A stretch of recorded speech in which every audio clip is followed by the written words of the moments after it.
हम समझते हैं कि वो वीरेंद्र गुप्ता भारतीय जनता पार्टी के एजेंट हैं। तेजस्वी प्रसाद यादव जी का जो जनाधार है, जिसको रोजगार पुरुष के रूप में बिहार ही नहीं पूरे विश्व में विख्यात हुआ है, उसको बरगलाने के लिए, उसके छवि को धूमिल करने के लिए भारतीय जनता पार्टी ये साजिश रच रही है। और जिस तरह से तेजस्वी प्रसाद यादव जी का सरकार, हम लोगों का सरकार गया यहाँ, महागठबंधन का एनडीए का सरकार बना, किस तरह से पेपर लीक हो रहा है, किस तरह से धांधली हो रहा है और चाह रहा है किसी न किसी तरह से उस पर पर्दा दिया जाए। ये भारतीय जनता पार्टी और जनता दल यूनाइटेड का ये साजिश है और उनके कार्यकाल में ये पेपर लीक हुआ है, बीपीएससी में चोरी हुआ है। देखिए, बिहार में लगातार शिक्षक बहाली हो रही है, इसके साथ ही कई सारा मुद्दा सामने निकल के आ रहा है। ऐसे में थर्ड फेज की बहाली से जुड़ा जिस तरीके से मामला निकल के आया, उसके बाद यह खुलासा हुआ कि कई सारे छात्र छात्राओं को पकड़ा गया झारखंड से और उसके बाद जेल भेज दिया गया। लेकिन अब जाकर सेकंड फेज की बहाली के साथ साथ बीपीएससी के 64वीं के बाद से तमाम बहालियों को लेकर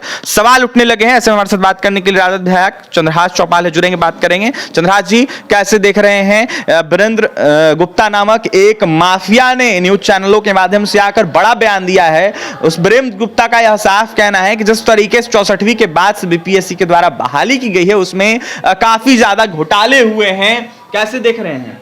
धन्यवाद अभिषेक जी। हम समझते हैं कि वो वीरेंद्र गुप्ता भारतीय जनता पार्टी के एजेंट हैं और जब से हमारे बिहार में महागठबंधन का सरकार था और हम लोग नीतीश कुमार जी के नेतृत्व में काम कर रहे थे, तो बिहार के पूरा का पूरा जिम्मा युवा सम्राट आदरणीय तेजस्वी प्रसाद यादव जी, जो बिहार के डिप्टी चीफ मिनिस्टर थे, उनके जिम्मा था। और उन्होंने, आदरणीय तेजस्वी प्रसाद यादव जी ने, एक थके हुए व्यक्ति, एक वयोवृद्ध व्यक्ति जो थक चुके थे, उम्र दराज व्यक्ति से काम करवाने का काम किया तेजस्वी यादव जी अपने नेतृत्व में, और यहाँ 5 लाख के करीब सरकारी नौकरी देने का काम किया। और उसी तेजस्वी प्रसाद यादव जी का जो जनाधार है, जिसको रोजगार पुरुष के रूप में बिहार ही नहीं पूरे विश्व में विख्यात हुआ है, उसको बरगलाने के लिए, उसके छवि को धूमिल करने के लिए भारतीय जनता पार्टी ये साजिश रच रही है। और जिस तरह से तेजस्वी प्रसाद यादव जी का सरकार, हम लोगों का सरकार गया यहाँ, महागठबंधन का एनडीए का सरकार बना, किस तरह से पेपर लीक हो रहा है, किस तरह से धांधली हो रहा है और चाह रहा है किसी न किसी तरह से उस पर पर्दा दिया जाए। किस तरह से हम लोग का महागठबंधन का जो जितना भी स्लोगन है उसको कॉपी कर रहा है जनता दल यूनाइटेड के लोग। तो बिहार के जनता और देश के जनता समझ चुके हैं ये भारतीय जनता पार्टी और जनता दल यूनाइटेड का ये साजिश है और उनके कार्यकाल में ये पेपर लीक हुआ है, बीपीएससी में चोरी हुआ है। जब तक हम लोग सरकार में शामिल थे, किसी का हिम्मत नहीं था कि चोरी कर ले। किस तरह से तेजस्वी प्रसाद यादव जी के नेतृत्व में रोड का विकास हुआ, सड़क का विकास हुआ, पुल पुलिया का विकास हुआ, शिक्षा का विकास हुआ, स्वास्थ्य का विकास हुआ है। अब वो तार तार हो रहा है कि तेजस्वी जी को सारे श्रेय जा रहा है, तो ये श्रेय तेजस्वी जी लेंगे ही। बिहार के जनता ये श्रेय दे रहा है। सारे के सारे जो 5 लाख के करीब सरकारी नौकरी पाने वाले हैं, उनके परिवार के लोग ये श्रेय दे रहे हैं और उसी के लिए मन ग्रंथ कहानी भारतीय जनता पार्टी इंडिया गठबंधन, एनडीए गठबंधन के लोग बना रहे हैं। यानी कि अपना आरोप आप लोगों पर मढ़ने की कोशिश की। निश्चित वो अपना आरोप मढ़ने का काम कर रहे हैं। और किस तरह से उनके भारतीय जनता पार्टी के लोग तो जो भी अताताई है, जो भी करप्टेड लोग हैं, उसको अपने में शामिल कर लेते हैं, उसका जांच बंद करवा देते हैं और सबको धमकी धौस, ईडी सीबीआई का डर दिखाते हैं कि आप भी मेरे साथ आ जाओ, आप भी वॉशिंग मशीन में धुल जाइएगा।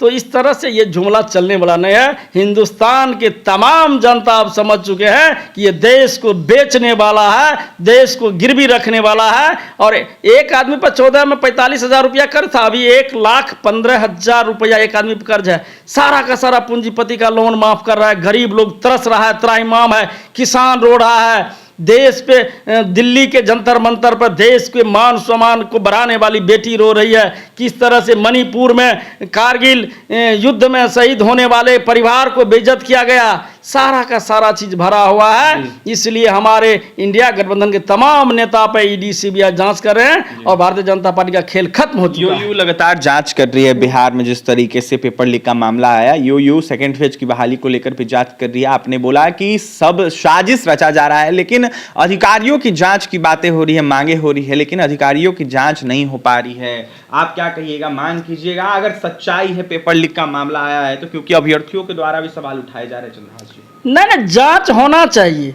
लेकिन जो ब्यूरोक्रेसी इसमें संलिप्त है, जो सरकार चला रहे अप्रत्यक्ष रूप से ब्यूरोक्रेसी वाले, नीतीश जी का सरकार ब्यूरोक्रेसी के लोग चला रहे हैं। जो तेजस्वी जी जब हम लोग सरकार में शामिल थे तो कहीं न कहीं से लगातार हम लोग वो ब्यूरोक्रेसी से टकराने का काम किया। जिस तरह से शिक्षक के साथ अपमानजनक व्यवहार कर रहे हैं के पाठक, हम लोग लगातार, हमारे शिक्षा मंत्री समझौता नहीं किए, तेजस्वी प्रसाद यादव जी समझौता नहीं किए, और उसी का प्रतिफल हुआ कि हम लोग सरकार से हटना पड़े, बलिदान देना पड़े। लेकिन हम लोग ब्यूरोक्रेसी के खिलाफ में हैं। वो ब्यूरोक्रेसी के लोग बिहार को लूटने का काम करते हैं नीतीश कुमार जी के आड़ में, और कुछ चंद लोग नीतीश कुमार जी के साथ जो है वो भी मिल के बिहार को लूटने का काम किया है। के पाठक की जांच की मांग करेंगे? निश्चित नहीं, शिक्षक के साथ दुर्व्यवहार कर भाई, 10 बजे से 4 बजे शिक्षक जाएंगे।